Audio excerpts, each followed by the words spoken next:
नमस्कार, आप देख रहे हैं सी न्यूज़ भारत और मैं हूं आपके साथ अंजलि शुक्ला। मध्य प्रदेश के रीवा जिले में सैनिक स्कूल में थल और नौसेना अध्यक्ष के हाथों देश भर में आए छात्रों को ट्रॉफियां वितरित कर सम्मानित किया गया। यह आयोजन ऑल इंडिया सैनिक स्कूल नेशनल गेम्स 2025 के 3rd एडिशन के अंतर्गत हुआ। रीवा सैनिक स्कूल में आयोजित इस खेल समारोह में देश के सभी सैनिक स्कूलों के छात्र उपस्थित थे। समारोह में खिलाड़ियों को थल सेना प्रमुख उपेंद्र द्विवेदी और नौसेना प्रमुख के साथ साथ मध्य प्रदेश के उप मंत्री राजेंद्र शुक्ल ने ट्रॉफियां प्रदान की। थल सेना प्रमुख ने अपने संबोधन में कहा कि रीवा की धरती से कई वीर सपूत ने सेना में अपनी कर्तव्य परायणता का निर्वहन कर रहे हैं। उन्होंने छात्रों को भविष्य में अपने कार्यों में उत्कृष्टता प्राप्त करने के लिए प्रेरित किया। इस अवसर पर छात्रों और आयोजकों दोनों ने उत्साहपूर्वक भाग लिया और खेलों में प्रदर्शन करने वाले छात्रों की उपलब्धियों का सम्मान किया। गहरवाल यहाँ पर हैं, क्या वो यहाँ पर हाजिर हैं? प्रकाश सिंह गहरवाल, बहुत अच्छा, बहुत बहुत धन्यवाद। तो यहाँ पर काफी तादाद में आए वेटरन्स को भी आपकी भारतीय सेना की सर्विस के लिए और रिटायरमेंट बाद देश निर्माण में भागीदार होने के लिए धन्यवाद और मुबारकबाद देना चाहूंगा। सैनिक स्कूल रीवा को ही देख लीजिए, जिसके पूर्व छात्रों ने सशस्त्र बलों में उत्कृष्ट सेवा के माध्यम से संस्थान और राष्ट्र दोनों को गौरवान्वित किया। उनमें से प्रमुख नाम इस प्रकार से हैं: लेफ्टिनेंट जनरल के टी पटनायक, राज्यपाल अरुणाचल प्रदेश; एडमिरल दिनेश त्रिपाठी, नौसेना प्रमुख, जो स्वयं नेतृत्व और समर्पण का एक उत्कृष्ट उदाहरण है। यह विद्यालय vice admiral Atul Kumar Jain, lieutenant general A K. Singh, lieutenant Munish Sibal, lieutenant Dushyant Singh Chauhan, air marshal P K. Roy शामिल होने का मौका क्या संदेश देंगे? देखिए, पहली बात तो मैं सैनिक स्कूल रीवा को बधाई देना चाहता हूँ कि उन्होंने एडिशन ऑफ ऑल इंडिया सैनिक स्कूल नेशनल गेम्स का आयोजन किया। उसके लिए क्या क्या ज़रूरत होती है हमें सबको पता है कि कोई भी कार्यक्रम आयोजन करने के लिए नेशनल लेवल पे कितनी कड़ी मेहनत करनी पड़ती है। तो मैं सभी को, प्रिंसिपल को, जितने शिक्षकगण हैं और कैडेट्स को, सभी को बधाई देता हूँ। दूसरी बात, जितने भी सैनिक स्कूल्स यहाँ पर पार्टिसिपेट किए हैं, मुझे पता चला कि 500 से ज़्यादा कैडेट्स पार्टिसिपेट किए हैं। उनमें से 200 से ज़्यादा गर्ल्स स्टूडेंट्स थी और उनका परफॉर्मेंस बहुत ही अच्छा था। उन सभी को मैं बधाई देना चाहता हूँ। जो लोग जीते हैं उनको ऑब्वियसली स्पेशल बधाई, बट मैं मानता हूँ कि स्पोर्ट्स में participation is more important in winning and losing. They are important, but you can win today, you can lose today and you can turn the tables around next time around. More important ये है कि भागीदारी करना, और वही सबसे बड़ी जीत है मेरे ख्याल से इन खेलों की। और इतने भी स्टूडेंट्स यहाँ पर आज आए हैं, ये यही मंत्र लेके जाएंगे कि हम कर सकते हैं जो कुछ हम करना चाहें, भले न जीते हैं। और हार में भी एक जीत होती है। तो अगर आप नहीं जीते हैं, अपने स्टूडेंट्स पार्टिसिपेट किए थे, उनको अपना दिल छोटा नहीं करना चाहिए कि अगली बार जब वो आएँ और भी परिश्रम करके आएँ और मेहनत करके आएँ, और आई एम श्योर वो अगली बार जीतेंगे और मेडल लेके जाएंगे। आपकी और थल सेना प्रमुख की यादें इस स्कूल से जुड़ी हुई हैं, क्या आगे बढ़ेंगे? जी, हम लोग यहाँ बहुत पहले पढ़ाई किए थे, करीब 40 साल से ज़्यादा, ऑलमोस्ट 45 साल हो गए हम यहाँ से निकले हुए यहाँ से। तो यादें अभी भी हैं कि यही स्कूल था, यही प्रागण था, यही डिसिप्लिन था। इसी तरह के जो भी हमें छोटे छोटे बच्चे लगते हैं, हम भी इस तरह यहाँ पर पढ़ाई करते थे।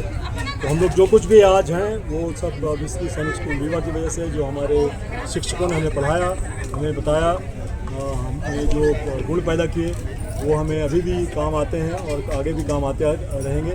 तो मैं सभी स्टूडेंट्स को ये बोलता हूँ कि आप अपनी जब स्टूडेंट लाइफ में अगर कुछ सीखना चाहते हैं तो this is the best time, क्योंकि इसके बाद फिर आपको इस तरह का माहौल नहीं मिलेगा जहाँ पर आपके इतने सारे मित्र आपके एक साथ हैं, और कई मित्रताएँ तो पूरी ज़िंदगी भर चलती हैं।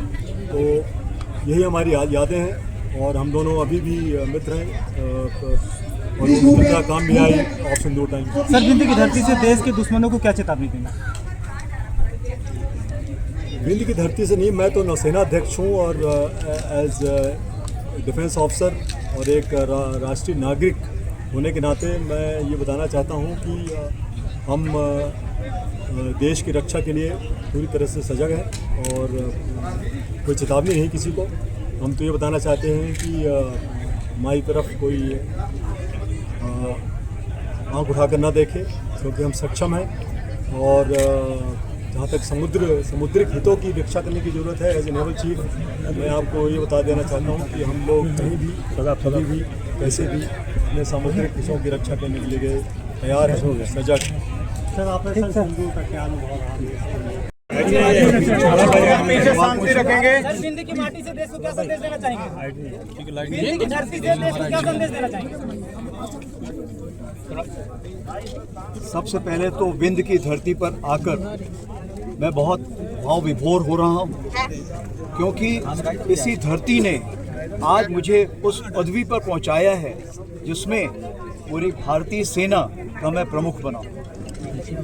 मैं यही कहना चाहूँगा कि आप जहाँ पर भी हों, मेहनत कीजिए, अपना जो पैशन है उसको पूरा करने की कोशिश कीजिए। सफलता अपने आप आएगी जो मेहनत करेगा और हमेशा अपने पैशन को पाने की कोशिश करेगा। हमें ये ध्यान रखना है कि हम अकेले उसको नहीं पा सकते, इसके लिए हम सबको ये सफ़र साथ मिलकर चलना पड़ेगा। और विंध्य की धरती में मैंने यही सीखा है कि हम यहाँ पर जो भी काम करते थे साथ मिलकर करते थे।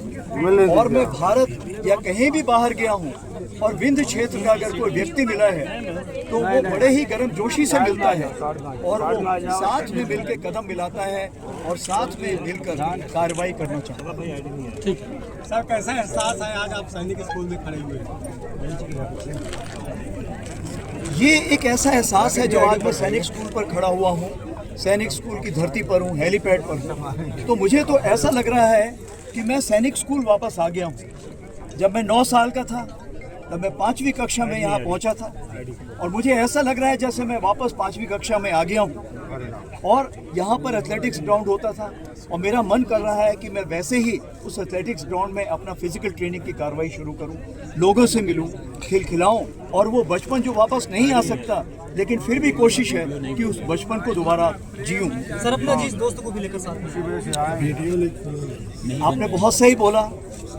दिनेश त्रिपाठी जी मेरे बहुत अजीज दोस्त हैं। जैसे कि आपको पता है कि हम एनडीए में भी साथ में थे, उसके बाद मैं आर्मी में चला गया और दिनेश त्रिपाठी जी नेवी में चले गए, बट हम हर जगह मिलते रहे। यहाँ तक कि एक हायर कमांड कोर्स होता है मऊ में, उसमें भी हम साथ में थे। तो मैं यही बताना चाहूँगा कि आज की तारीख पे अगर ऑप सिंदूर की सफलता को आप देखें तो वो इसलिए क्योंकि नेवी मेरे अजीज दोस्त कमांड कर रहे थे और एयर फोर्स भी मेरे अजीज दोस्त जो मेरे कोर्समेट हैं, जिनको हम air chief marshal AP Singh बोलते हैं, वो कमांड कर रहे थे। और जब हम तीनों एक साथ मिल गए तो फिर किसी की क्या मजाल कि कोई कुछ कार्रवाई कर सके। सर क्या ऑपरेशन सिंदूर अभी एक्टिव है? ऑपरेशन सिंदूर अभी खत्म नहीं हुआ, ऑपरेशन सिंदूर अभी चल रहा है। जब हमें उचित समय लगेगा उसी समय ही ऑपरेशन सिंदूर को समाप्त किया जाएगा। सर पाकिस्तान अगर कोई दोबारा कायराना हरकत करता है तब क्या कदम उठाया जाएगा? ऑपरेशन सिंदूर 2.0 की हमने पूरी तैयारी कर रखी।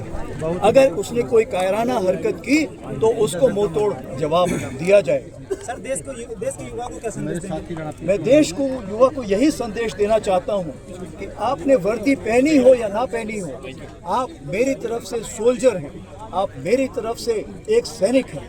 जिस भी फील्ड में आप काम कर रहे हैं, देश के प्रति समर्पण रखिए, क्योंकि जो कल की लड़ाई होने वाली है वो सैनिक सिर्फ बॉर्डर पर नहीं लड़ेगा, ये पूरा देश एक साथ लड़ेगा। इसलिए हम सबको एक साथ उसकी तैयारी करनी पड़ेगी। सर एक सवाल है पूर्व सैनिकों का।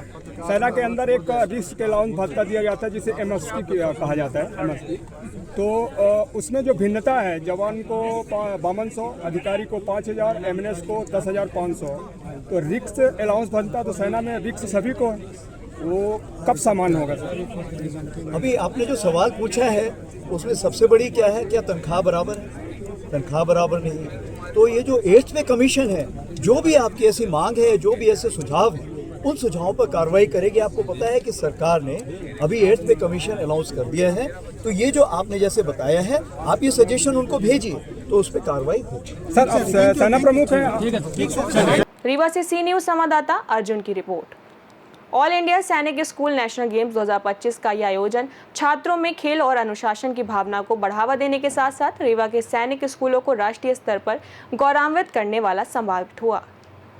फिलहाल इस खास रिपोर्ट में इतना ही। देश और दुनिया की तमाम बड़ी खबरों के लिए देखते रहें सी न्यूज़ भारत।